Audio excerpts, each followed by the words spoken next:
Bismillahirrahmanirrahim. Assalamualaikum warahmatullahi wabarakatuh. Alhamdulillah wassalatu wassalamu ala Rasulillah wa ala alihi wa sahbihi wa mawalah wa la hawla wa la quwwata illa billahi wa ba'd. Alhamdulillah, di pagi ini kembali kita bisa duduk di Masjid Nurul Hidayah. Salawat dan juga salam kita hadiahkan kepada Rasul kita Nabi besar Muhammad sallallahu alaihi wasallam. Kita lanjutkan kajian kita, masih membahas kitab Umdatul Ahkam, dan kita masuk pada hadis ke-18. Kita baca hadisnya. An Abdullah bin Abbas radhiyallahu anhu qala marra an-nabiy sallallahu alaihi wasallam bi qabrayn faqala innahuma la yu'adzabani wa ma yu'adzabani fi kabirin amma ahaduhuma fakana la yastatiru minal bawli wa ammal akhar fakana yamshi bin namimati fa akhadha jaridatan ratbatan fashaqqaha nisfaini fagharaza fi kulli qabrin wahidatan faqalu ya Rasulullah lima fa'alta hadha qala la'allahu yukhaffafu anhuma ma lam yaybisa. Dari Abdullah bin Abbas radhiyallahu anhu, dia mengatakan, Nabi bersabda. Jadi kata beliau, Nabi sallallahu alaihi wasallam pernah melewati dua buah kuburan. Beliau lantas bersabda, dua orang penghuni kubur ini sedang disiksa.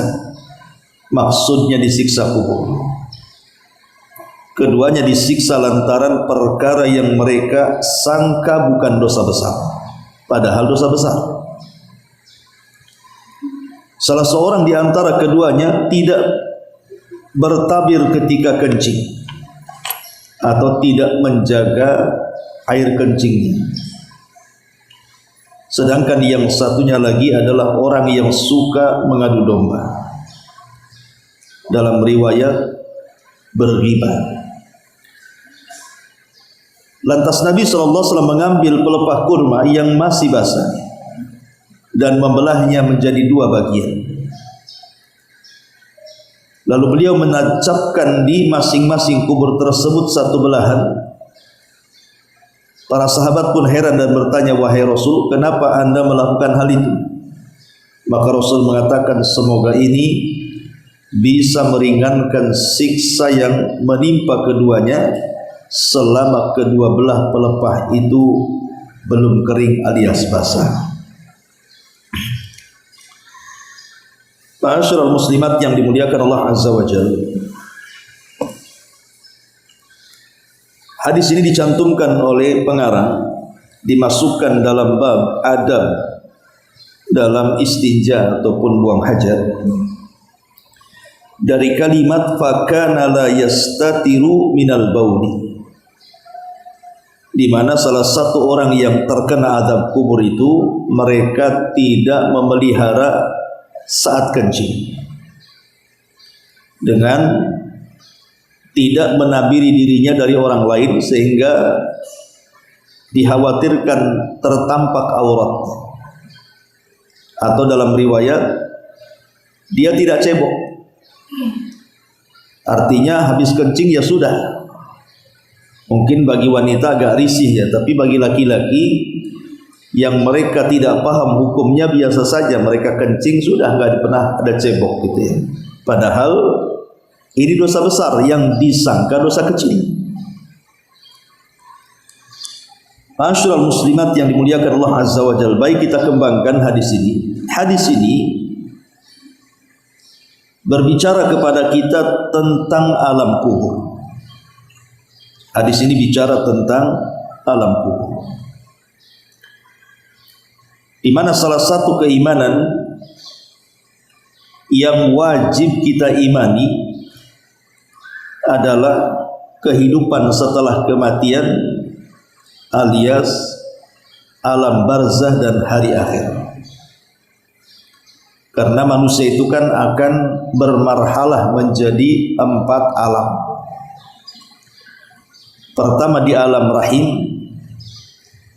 kemudian setelah lahir masuk ke alam dunia, kemudian setelah meninggal masuk ke alam barzah, kemudian setelah kiamat baru masuk pada alam akhirat, alam yang mengekalkan setiap kita. Dari sini maka kita wajib beriman dengan kematian dan apa-apa yang terjadi setelah kematian. Ma'asyiral muslimat yang dimuliakan Allah Subhanahu wa taala, kalau seandainya ada pertanggungjawaban pada setiap kita setelah kematian kita, seperti dalam hadis ini, maka orang yang berakal sudah sepantasnya mengingat kematian dan mempersiapkan diri untuk kematian. Karena semua akan dihisab di hadapan Allah Subhanahu wa taala. Ma'asyiral muslimat yang dimuliakan Allah Subhanahu wa taala, lah di antara keimanan kita kepada kematian adalah beriman dengan adanya azab kubur. Apakah kemudian azab kubur itu disebabkan dosa-dosa yang disebutkan dalam hadis ini saja? Tidak. Banyak penyebab seseorang itu akan diazab oleh Allah Subhanahu wa taala dalam kuburnya. Kita urut biar senang. Pertama, kekufuran kepada Allah Subhanahu wa taala. Dan ini digambarkan di dalam surah Ghafir ayat 46. Ketika Allah Subhanahu wa taala menceritakan tentang Fir'aun dan orang-orang yang kufur dengan Nabi Musa dan ikut Fir'aun. Allah Subhanahu wa taala mengatakan dalam surah Ghafir 46, "An-naru yu'raduna 'alaiha ghuduwan wa 'ashiyyan. Wa yauma taqumus sa'atu adkhilu ala fir'auna asyaddal adzab." Kepada mereka akan ditampakkan neraka pada pagi dan petang, dan ini bagian azab kubur. Jadi azab kubur itu salah satunya dengan ditampakkan neraka siang dan malam, bahwa engkau akan masuk di situ, engkau akan masuk di situ. Dan itu yang terjadi dengan Fir'aun dan kaumnya. Makanya Allah mengatakan kepada mereka ditampakkan neraka pagi dan petang, dan pada hari terjadinya kiamat maka akan dikatakan kepada mereka, masuklah wahai Fir'aun dan kaummu ke dalam azab yang sangat keras. Yang kedua, kesyirikan kepada Allah Subhanahu wa ta'ala. Orang yang melakukan kesyirikan kepada Allah Subhanahu wa ta'ala. Disebutkan dalam hadis Zaid bin Thabit radhiyallahu anhu, bainama an-nabiy sallallahu alaihi wasallam fi ha'id li Bani Najjar ala baghlatin lahu wa nahnu ma'ahu id ja'at bihi fakadat tulqihi fa idza akburun sittatun aw khamsatun aw arba'atun faqala man ya'rifu ashab hadhihi al-aqburi faqala rajulun ana qala famata mata haula qala matu fil ishraq qala inna hadhihi al-ummah tubtala fi kuburihim falawla alla tudafinu la da'awtu Allah an yusmi'akum min adzabil qabri alladhi asma'u minhu thumma aqbala alaina biwajhihi faqala ta'awwadhu billahi min adzabin nar. Rawahu Muslim. Ketika Nabi Shallallahu Alaihi Wasallam lewat di salah satu dinding dari Bani Najjar dengan keledai yang ditumpanginya, sementara kami, kata Zaid, bersama beliau. Tiba-tiba dia oleng, membuatnya terhempas, terlempar. Ternyata di sana ada 6 atau 5 atau 4 kuburan. Kemudian Nabi Shallallahu Alaihi Wasallam bertanya, siapa yang mengetahui kuburan orang-orang ini? Maka seseorang menjawab, saya wahai Rasul. Beliau bertanya, kapan mereka meninggal dunia? Dia menjawab, mereka mati dalam kesyirikan ya Rasulullah. Maka beliau bersabda, sungguh umat ini diuji dalam kuburnya. Kalau sekiranya kalian tidak saling menguburkan mayat, saya akan berdoa kepada Allah agar kalian dapat mendengar siksa kubur seperti yang saya dengar hari ini. Kemudian beliau menghadap wajahnya kepada kami dan bersabda, berlindunglah kalian dari siksa neraka. Lihat bagaimana Nabi Shallallahu Alaihi Wasallam ketika dia terjatuh dari unta karena untanya oleng, tiba-tiba ketika di tanah kok banyak kuburan di situ. Rasul bertanya, ini kuburan siapa? Kapan matinya? Maka para sahabat mengatakan itu kuburan orang-orang musyrik. Orang-orang musyrik dulu, inilah kuburannya. Maka kata Rasulullah, beliau mengatakan, sungguh umat ini diuji dalam kuburannya. Kalaulah sekiranya kalian tidak saling menguburkan sesama kalian, tentu aku akan berdoa kepada Allah agar Allah memperdengarkan azab mereka. Azab orang-orang yang melakukan kesyirikan itu. Menunjukkan bahwa kesyirikan itu salah satu penyebab datangnya azab kubur. Ini yang kedua. Kemudian yang ketiga, nifaq. Orang-orang yang memiliki sifat nifaq, kemunafikan. Allah Subhanahu wa taala mengatakan dalam surah At-Taubah ayat 101, wa mimman haulakum minal a'rab munafiquna wa min ahlil madinati maradu 'alan nifaq la ta'lamuhum nahnu na'lamuhum sanu'adzibuhum marrataini thumma yuradduna ila adzabin 'adzim. Allah berfirman dalam surah At-Taubah 101, di antara orang-orang Arab Badui itu yang di sekelilingmu ada orang-orang munafik, dan juga di antara penduduk Madinah mereka keterlaluan dalam kemunafikannya. Kamu wahai Muhammad tidak mengetahui mereka, tetapi kamilah yang mengetahui mereka.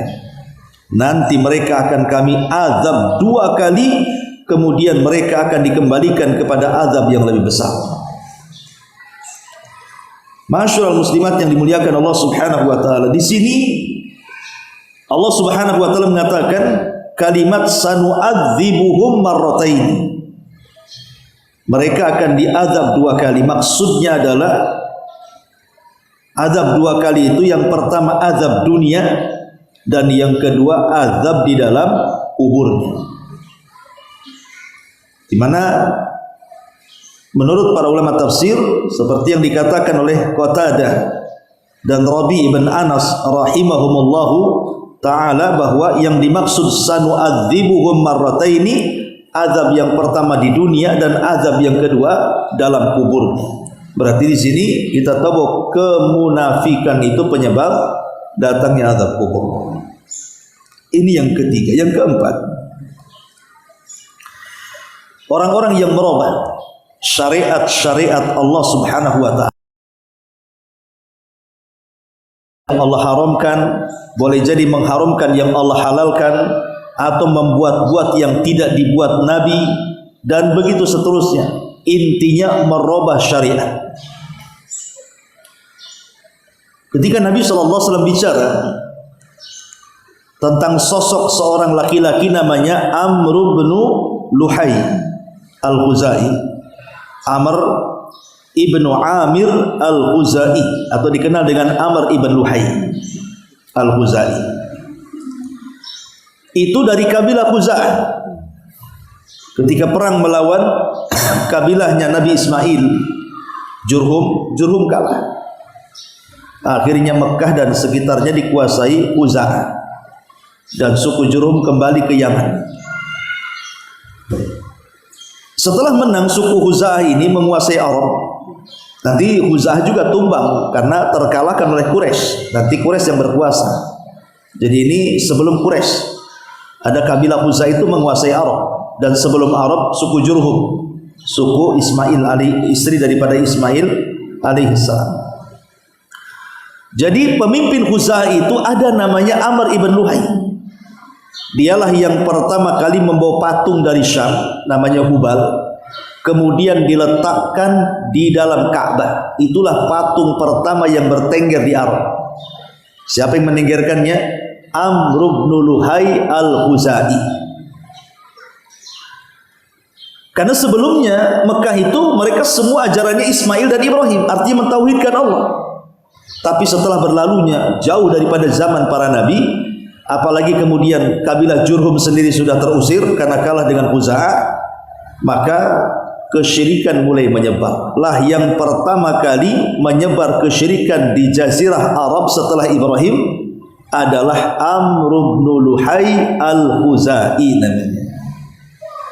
Nabi SAW pernah bermimpi tentang Amr ibn Luhai ini. Apa kata Rasul? Inni ra'aitu Amr ibn Amir al-Khuzai yajurru qasbahu fin nari kana awal man sayyaba syawaib. Kata Rasul, saya melihat Amr ibn Luhai al-Khuzai menyeret ususnya di neraka, terburai ususnya di neraka. Dia adalah orang yang pertama kali merubah-rubah agama Ibrahim. Dari sini syahidnya bahwa siapapun yang merubah agama Ibrahim maka terancam dengan azab kubur, karena Rasul melihat Amr ibn Luhai dalam kuburnya terburai ususnya dan terbakar. Maka jangan merubah-rubah syariat. Kemudian juga yang menyebabkan azab kubur adalah seseorang suka ghibah, menggunjing. Dan ini kerjanya ibu-ibu nih, ghibahnya. Ya, niatnya kumpul untuk arisannya 5 menit, ghibahnya 2 jam. Itu yang terjadi. Jadi Nabi SAW ketika menyebutkan hadis yang kita baca ini, jadi Rasul lewat di sebuah kuburan, kemudian Rasul mendengar dengan mukjizatnya orang yang dalam kubur itu disiksa.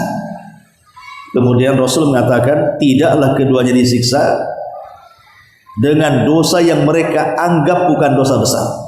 Rupanya dua-duanya dosa besar. Lah salah satunya adalah tidak bersih dari kencing atau tidak menutup tabir saat kencing, dan yang kedua adu domba dalam riwayat ghibah. Dalam riwayat bahwa orang yang disiksa, yang diletakkan pelepah kurma oleh Rasul di atas kuburannya itu dosanya karena ghibah. Dari sini kita tahu bahwa ghibah itu adalah penyebab datangnya azab kubur. Maka jangan suka ghibah. Kemudian yang selanjutnya al-kadzib, berbohong atau berdusta. Karena Nabi SAW dalam hadis Samurah bin Jundub yang panjang sekali hadis itu, Rasul kan diperlihatkan saat tidur tiba-tiba ada 2 malaikat kemudian membawa dia ke tempat di mana orang-orang sedang diazab kubur di situ. Lah salah satunya Nabi SAW melihat ada orang yang kemudian sedang diiris mulutnya sampai ke tengkuknya dengan pisau yang bengkok. Jadi pisau bengkok itu dimasukkan ke mulutnya, kemudian diseret sampai tengkuknya sini. Kemudian setelah robek dari sini ke tengkuk, giliran sebelah kiri kemudian dirobek. Ketika sebelah kiri robek, di sini sudah sembuh. Kemudian dirobek lagi, di sini sudah sembuh. Asli begitu saja. Ya. Jadi Nabi SAW bertanya, hadis ini dikeluarkan Imam Bukhari, ada apa dengan orang itu? Kok seperti itu siksanya? Maka kemudian malaikat Jibril alaihi salam memberitahu tentang siksa orang itu. Kata dia, innahur rajul yaqdu min baitihi fayakdzib al-kidbata tablughul afaq. Seseorang yang keluar dari rumahnya membawa kedustaan dan kedustaannya melambung sampai ufuk. Apa maknanya kedustaan melambung sampai ufuk di sini? Maknanya kedustaannya itu yang korbannya itu bukan satu orang, tapi bisa ratusan bahkan ribuan orang karena kedustaannya menjadi korban dustanya dia. Di zaman dulu orang kalau menyebarkan gosip isu mungkin agak sulit, tapi di zaman sekarang kan sudah ada media ini. Kalau kita buat berita ditonton jutaan mungkin, karena semua orang pegang handphone, semua orang bisa mengakses. Makanya kemudian hadis ini baru kita pahami hari ini, bahwa yang dimaksud kedustaan sampai membumbung ke ufuk ya seperti ini, kita buat dusta langsung dikonsumsi orang ramai begitu. Nah ini salah satu penyebab azab kubur. Naudzubillah. Kemudian juga salah satu penyebab azab kubur disebutkan juga riba. Itu terdapat masih dalam hadis Samurah bin Jundab juga.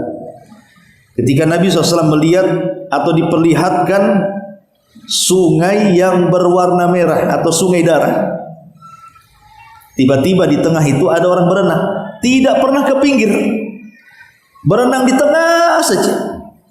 Coba bayangkan ibu, kalau berenang kelamaan kan bisa kram juga kaki itu, bisa habis juga oksigen kan, masih kelelep saja. Lah ada orang yang seperti disiksa tidak bisa ke pinggir, berenang terus.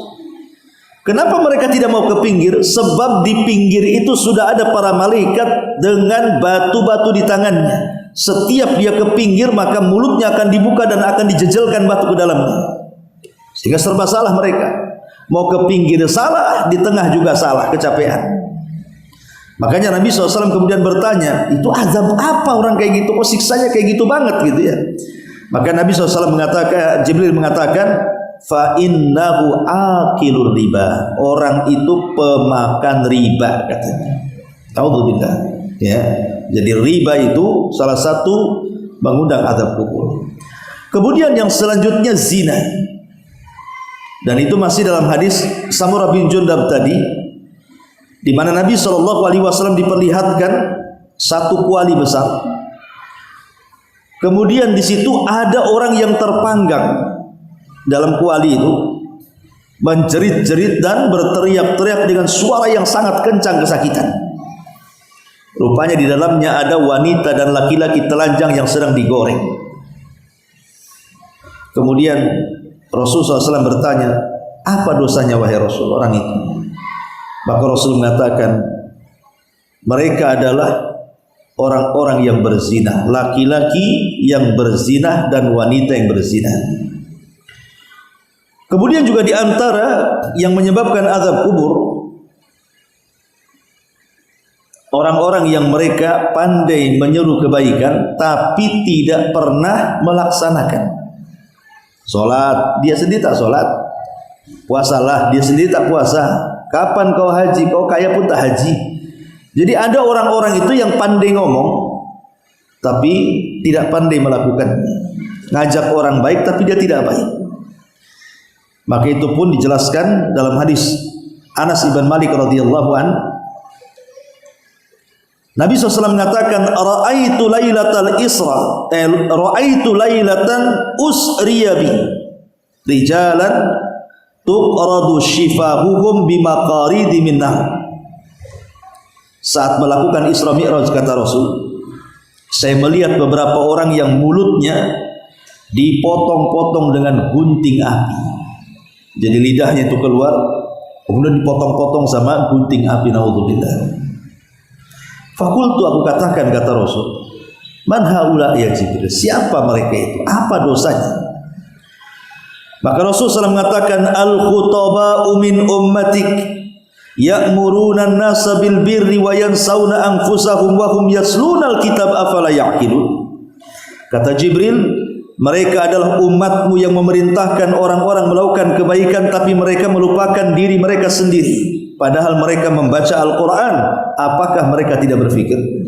Dari sini kita tahu bahwa orang yang hanya pandai menyuruh kebaikan tapi tidak pandai melakukan, padahal dia sanggup melakukan juga, maka terancam dengan azab kubur.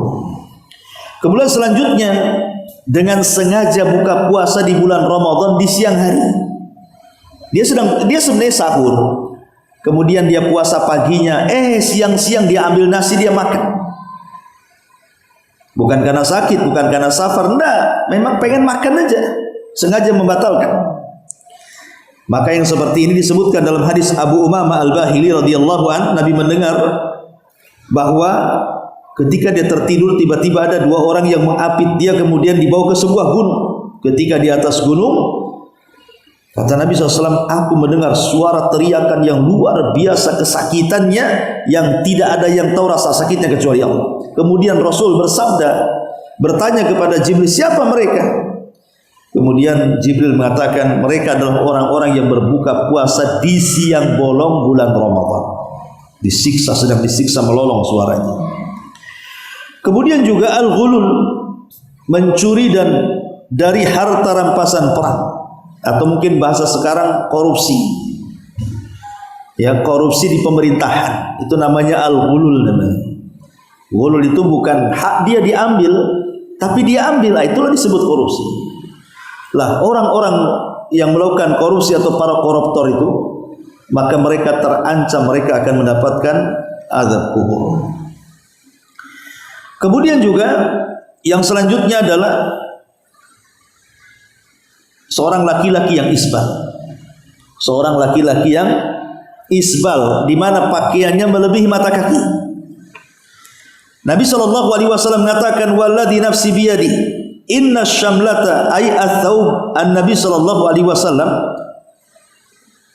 akhadaha yawma khaybarin min al-maghanim lam yusibhal maqasim litashta'illa alaihi nara. Kata Nabi SAW,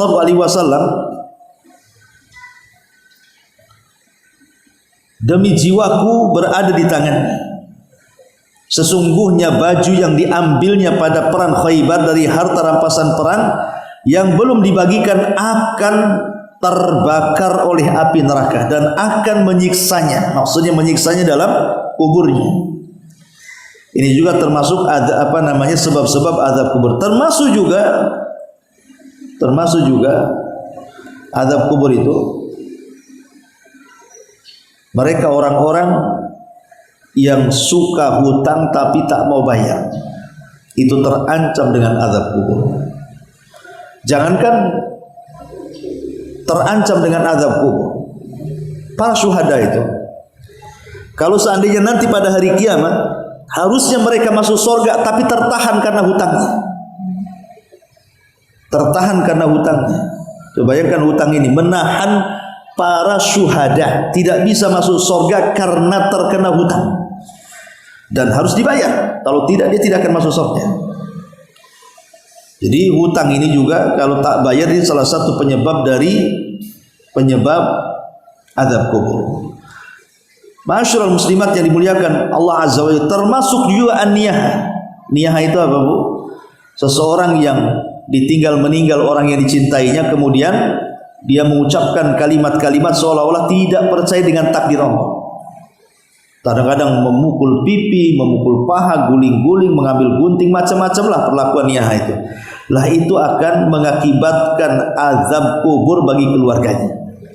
Kata Nabi SAW dalam hadis bahwa innal mayyita yu'adzab bi ba'di bukai ahlihi alaihi. Sesungguhnya si mayat itu akan diazab dengan sebagian tangisan keluarganya kepadanya. Apa maksudnya di sini diazab? Apakah diazab fisik? Bukan. Maksud diazab di sini bukan fisiknya, tapi diazab hatinya. Jadi kalau ibu, umpamanya ada anak, orang tua ibu meninggal, kemudian ibu niyah, itu orang tuanya akan tersiksa dalam kuburannya karena niyah kita sebagai anak kepada dia. Dan ingat bahwa siksa hati itu lebih berat dibandingkan siksa badan. Jangan Bu, siksa hati dengan siksa badan itu masih berasa siksa hati. Kehidupan dunia aja sama gitu. Ibu kalau capek badan beli jamu, minum, tidur, besoknya udah sembuh. Tapi ibu kalau sakit hati tidak mungkin juga minum Baiklin besoknya sembuh. Ya, nggak mungkin bersih hati itu. Sampai betul-betul membutuhkan waktu yang lama, penyesuaian, baru kemudian sedikit demi sedikit hilang tuh penyakit hati. Jadi memang penyakit hati seperti itu. Jadi orang yang terserang hatinya itu lebih bahaya dibandingkan yang terserang badannya.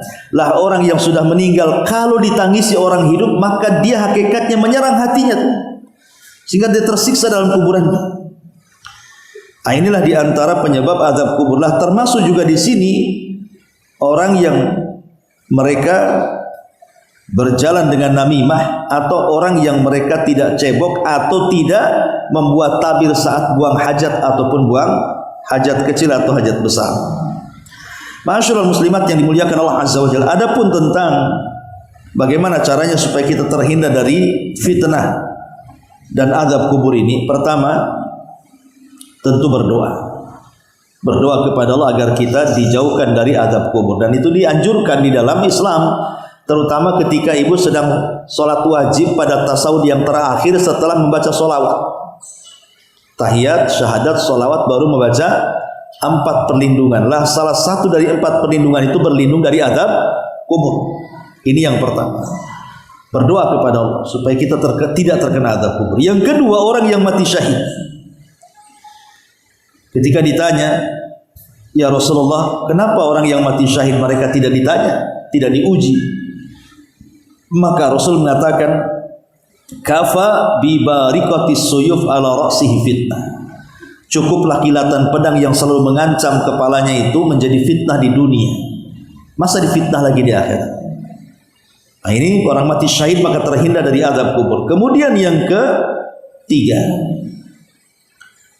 orang yang gugur ketika bertugas menjaga di perbatasan. Kalau tadi kan di pertempuran, ini di perbatasan negara Islam, negara kafir, kita jaga tengah-tengah supaya tidak dicaplok, ya.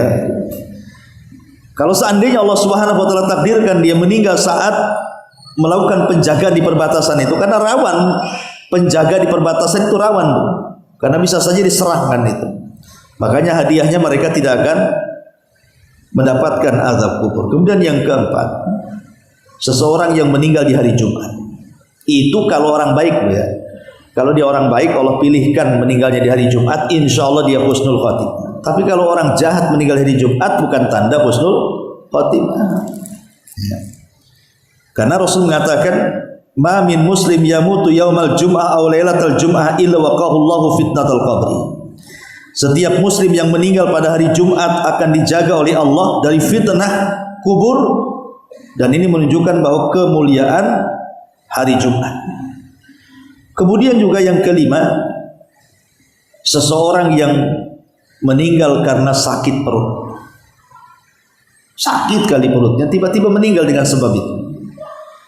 Maka Nabi SAW mengatakan bahwa orang yang sakit perut kemudian meninggal dinyatakan syahid, dan dia tidak akan terkena azab kubur. Adapun kemudian di sini Nabi SAW meletakkan pelepah kurma, kemudian dibelah menjadi 2, kemudian diletakkan di salah satu kuburannya, kemudian dikatakan selama masih basah belum kering maka semoga menjadikan ringan azab keduanya. Ini perbuatan Nabi ini tidak bisa ditiru, Bu. Ini khususiyah Nabi. Ulama mengatakan hadis ini menceritakan tentang kekhususan Nabi. Ibu jangan tiru. Datang ke kuburan keluarga, pamannya ada 5 lah keluarga. Ibu kemudian cari pohon pisang, ditebang, dibelah jadi 5, kemudian ditancap-tancapkan. Kemudian ibu katakan sebelum kering pelepah pisang ini mudah-mudahan Allah ringankan tuh azab kuburnya. Gak bisa. Ini khususnya Nabi sekali lagi. Kenapa tidak bisa, Bu? Karena ibu tak dengar orang yang dikubur sedang disiksa. Kalau Nabi kan dengar orang ini sedang disiksa. Kalau ibu kan tak dengar orang sedang disiksa. Berarti kalau ibu tidak mendengar orang yang dikubur disiksa, kemudian mengambil pelepah kayu kemudian ditancapkan, itu sama suudzon sama orang mati, Bu. Ibu suudzon, berburuk sangka bahwa orang mati sedang disiksa. Boleh jadi dia itu paling nikmat di kuburannya dibandingkan kita di atas kubur. Masa suudzon sama orang yang dikubur, Bu? Ya, makanya nggak bisa ini khusus ya, karena kita tidak mendengar masalahnya. Rasul mendengar. Ya. Dan kalau memang mengikuti tata cara Rasul pakai pelepah kurma, jauh kali cari kurmanya. Cari di mana pelepah kurmanya kan? Jadi itu pun kalau mengikuti sunnah Rasul pakai pelepah kurma. Tapi ada juga yang menggunakan hadis ini sebagai apa? Sebagai anjuran menanam sesuatu di atas kuburan katanya. Ini kan pelepah kurma kan bisa mati tuh. Nah, akhirnya ada orang-orang yang salah kaprah memahami hadis ini. Ya sudahlah, naruh aja pohon mangga di atas kuburan itu kan nggak mati-mati, itu basah terus tuh. Nah boleh. Ya, ini sekali lagi kekhususan Nabi Sallallahu Alaihi Wasallam dan tidak bisa ke yang lain. Wallahu a'lam sampai di sini di antara penyebab azab kubur. Ustaz, Ya. jadi pada pertanyaan ini. Dia punya saudara yang tidak bisa, belum bisa bacaan surat itu, dia surat belum bisa Ustaz. Di usia 50 tahun. Jadi katanya apa yang harus dilakukan? Dia mu'alaf atau muslim? Muslim. Muslim tapi tidak pernah belajar sholat. Iya, sepertinya. Jadi kesulitan untuk menghafal. Jadi bagaimana dengan caranya untuk sholat Ustaz? Iya. Alhamdulillah, itulah terkadang hidayah itu milik Allah Subhanahu wa taala. Jangan sampai kemudian sudah tua baru kepikir pengen sholat.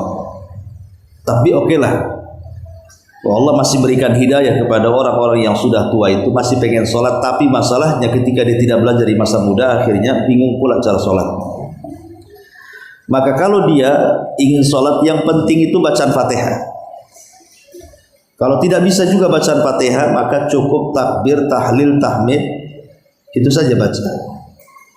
Allahu Akbar, Subhanallah, Alhamdulillah, Allahu Akbar. Pokoknya dikir aja.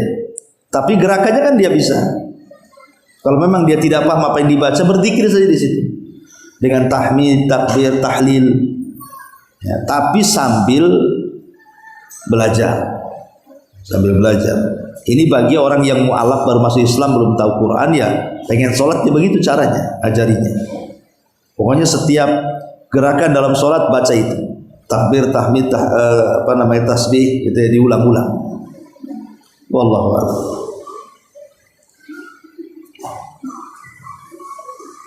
Satu lagi Ustaz. Iya. Jadi pernah ketika kajian malam itu Ustaz, ada ketika sholat maghrib ditegakkan, kebetulan kami sedang tidak sholat ya Ustaz.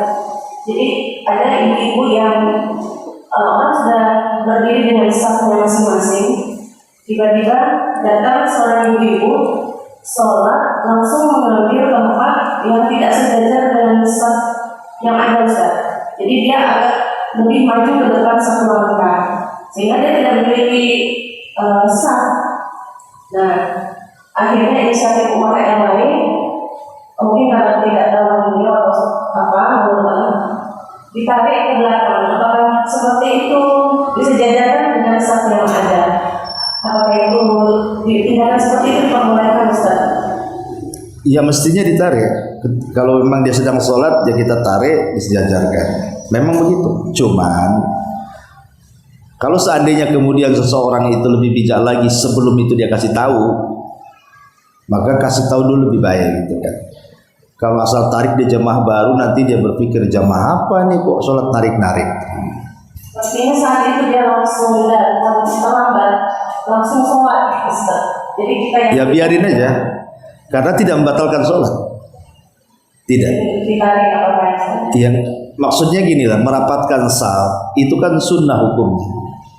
Dia bukan wajib, dia bukan rukun, ya, sehingga tidak membatalkan sholat.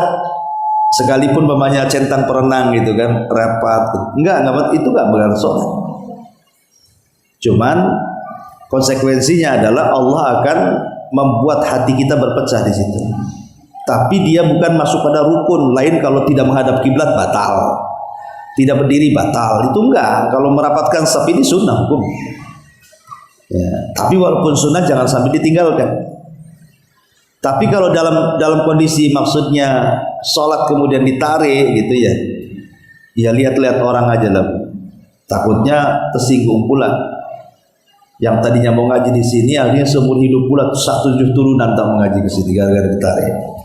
Itu satu. Ya. Yang kedua ya kalau bisa ditegur setelah sholat baik-baik. Kemudian dijelaskan bahwa salat itu harus lurus safnya atau gimana lah, pandai-pandai umahat kan. Apalagi dibujuk-bujuk diajak makan di luar, mau lah tuh. Wallahu a'lam.